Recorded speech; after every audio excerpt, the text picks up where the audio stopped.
बच्चों, बायो की क्लास में आपका स्वागत है। मैं सुनीता अग्रवाल। मेरे YouTube चैनल पर आप लोगों के लिए वापस एक अपना वही टॉपिक चल रहा है, मेंडल के आनुवंशिकता के नियम।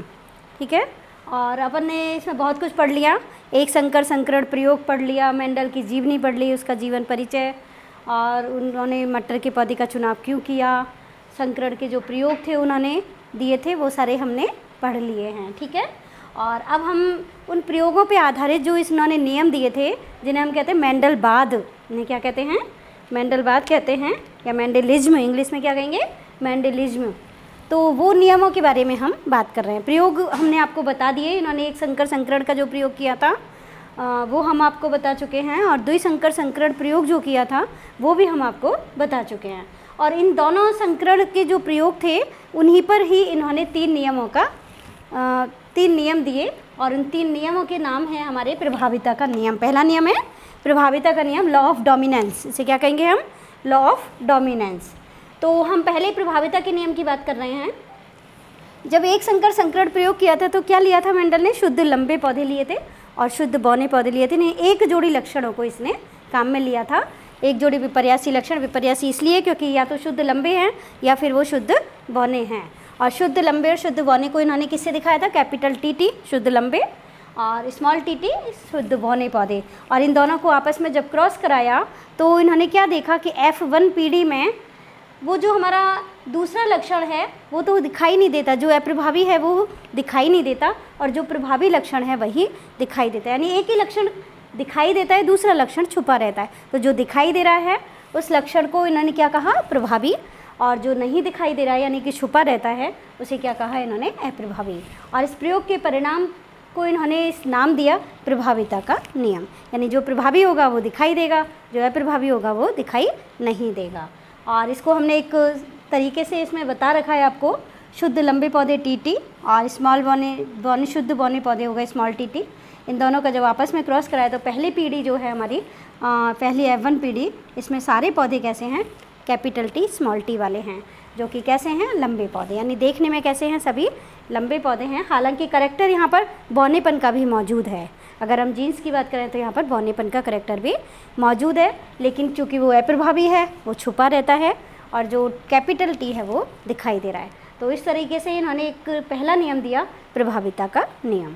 ठीक है, समझ में आया आपको प्रभाविता का नियम? दूसरा नियम है युग्मकों की शुद्धता का नियम, और ये नियम भी एक संकर संकरण के जो परिणाम थे उन पर आधारित है। पहला नियम भी एक संकर संकरण के परिणामों पर आधारित था, और ये दूसरा नियम भी एक संकर संकरण के परिणामों पर आधारित है। यहाँ पर हम बात करेंगे F2 पीढ़ी की। जब F1 पीढ़ी के जो पौधे हैं कैसे हैं? ये विषम युग्मजी हैं। विषम युग्मजी का मतलब जानते हैं आप लोग? दो तरह के, दोनों ही इसमें कारक मौजूद हैं, प्रभावी कारक भी और अप्रभावी कारक भी। तो वो उसे कहेंगे हम विषम युग्मजी। ठीक है, तो विषम युग्मजी पौधों यानी कि F1 पीढ़ी के जो विषम युग्मजी पौधे थे, आपस में उनका क्या कराएंगे? हम संकरण कराते हैं। तो जो F2 पीढ़ी हमको प्राप्त होती है वहाँ पर एक निश्चित अनुपात में हमको पौधे प्राप्त होते हैं। निश्चित अनुपात कितना? 75% तो लंबे पौधे प्राप्त होते हैं और 25% पौधे हमको लंबे बौने पौधे प्राप्त होते हैं। यानी कि 3:1 रेशो हमको पौधों का प्राप्त होता है। अगर 4 पौधे हमें मिले तो 3 कैसे होंगे? लंबे होंगे और एक बौना पौधा होगा। और तो यानी कि इनमें निश्चित अनुपात में इनका क्या हो जाता है? पृथक्करण हो जाता है। कैसे हुआ? कि प्रथम पीढ़ी में दोनों लक्षण मौजूद थे, लंबेपन का भी और बौनेपन का भी, लेकिन वो दोनों साथ साथ होने के बावजूद भी आपस में कैसे नहीं हुए? मिक्स नहीं हुए। दिख रहा है हमको? अगली पीढ़ी जब आती है, F2 पीढ़ी जब आती है, तो ये दोनों लक्षण कैसे हो जाते हैं? पृथक पृथक हो जाते हैं। यानी युग्मक बनते समय ये दोनों लक्षण कैसे हो जाएंगे? अलग अलग हो जाते हैं। और इसी वजह से इस नियम को हम कहते हैं युग्मकों की शुद्धता का नियम।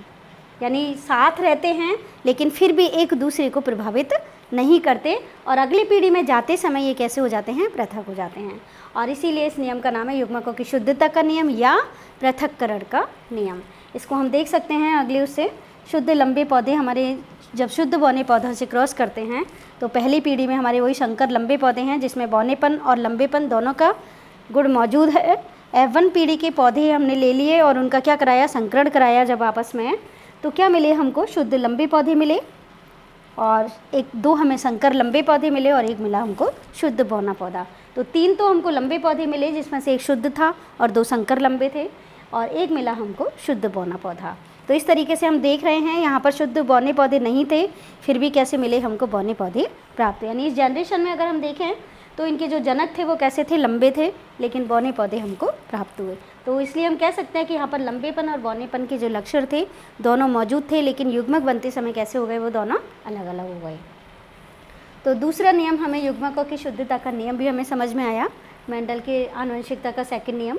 अब मेंडल की आनुवंशिकता का थर्ड नियम आ रहा है हमारा स्वतंत्र अपव्यूहन का नियम। ये नियम हमारा एक संकर संकरण के परिणामों पर आधारित नहीं है, बल्कि किस पर आधारित है, द्विसंकर संकरण के परिणामों पर आधारित है। ये नियम हमारा तभी लागू होगा जब कौन सा संकरण कराएंगे हम, दो संकर, यानी कि दो जोड़ी लक्षणों को जब हम एक साथ काम में लेंगे, एक साथ प्रयोग में लेंगे, तब जाकर के ये हमारा नियम निकल के आएगा। किस तरीके से आएगा ये नियम द्विसंकर संकरण और उसके आगे के संकरण त्रिसंकरण या चतुर्संकरण, यानी 4 लक्षण भी ले सकते हैं हम विपर्यासी और 3 लक्षण भी ले सकते हैं, के परिणामों पर ये आधारित है। और इस नियम के अनुसार जब 2 या 2 से अधिक जोड़ी विपर्यासी लक्षण, जैसे कि हमने एग्जाम्पल दिया था आपको द्विसंकर संकरण में, गोल पीले बीज लिए थे हमने और हरे झुर्रीदार बीजों का कॉम्बिनेशन लिया था, और इन जनकों के मध्य में जब हमने संकरण कराया तो F1 पीढ़ी में क्या हुए, लक्षणों का पृथक्करण और चयन स्वतंत्र रूप से हुआ।